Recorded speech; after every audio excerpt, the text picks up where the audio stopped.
So welcome back to another video, and in this video we're going to be continuing on with our macOS development with AppKit tutorial series, and in this particular tutorial we are going to be taking a look at how we can recognize long press gestures on views using the NSPressGestureRecognizer in AppKit. Now, this is very similar to the click gesture recognizer, so we are going to modify the already existing click gesture recognizer code, which will only require just a few minor changes. So if you have not watched that video yet, go and watch that video, then come back, so you know exactly what's happening here. All right, let's go into Xcode and begin. The first line that we need to modify is the instantiation of our gesture recognizer.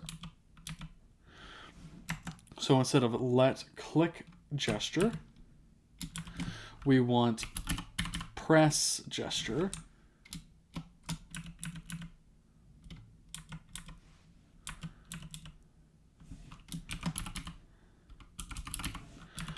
All right. And then instead of NSClickGestureRecognizer, we want NSPressGestureRecognizer. Now, the initializer, still takes in a target and an action, but our action method reference is going to be different. For our click gesture, we had click recognized as the method name. However,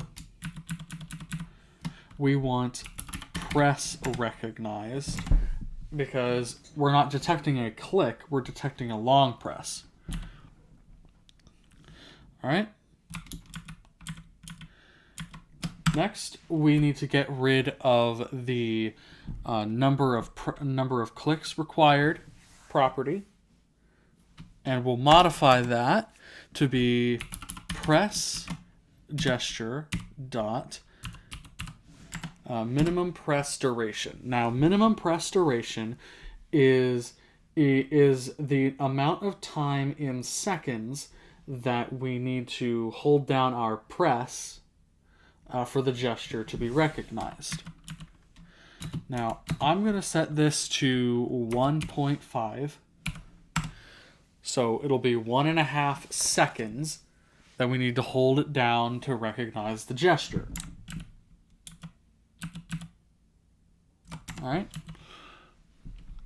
Then we need to change the line where we're adding the gesture recognizer to our view. So instead of click gesture, it'll be press gesture, just like that. Now we need to change a few things about our action method. So if we go down to that method here, the first thing we need to do is change the name.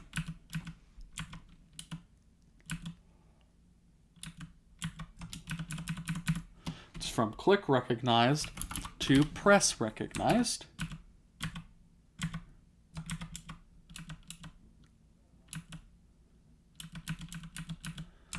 All right. And then for the sender parameter, it's not going to be an NSClickGestureRecognizer. It's going to be an NSPressGestureRecognizer, like that. So we'll save that.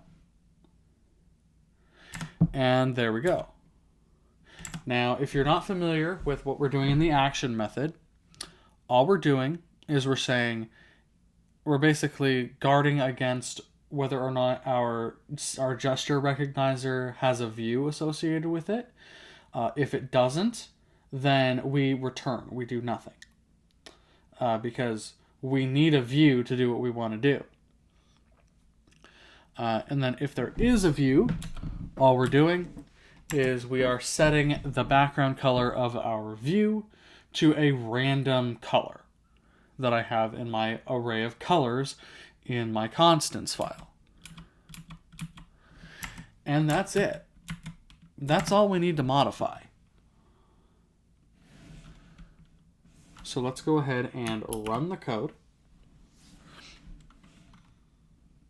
All right. So here is our application. You can see we have a indigo square that has a border and all that stuff. If we click and hold,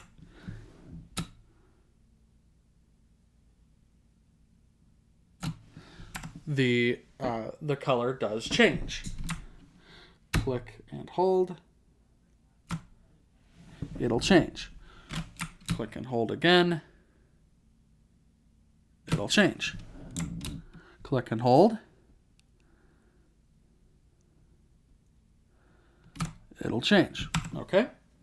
So with that, that is pretty much a NSPressGestureRecognizer. It's just as simple as the click gesture recognizer.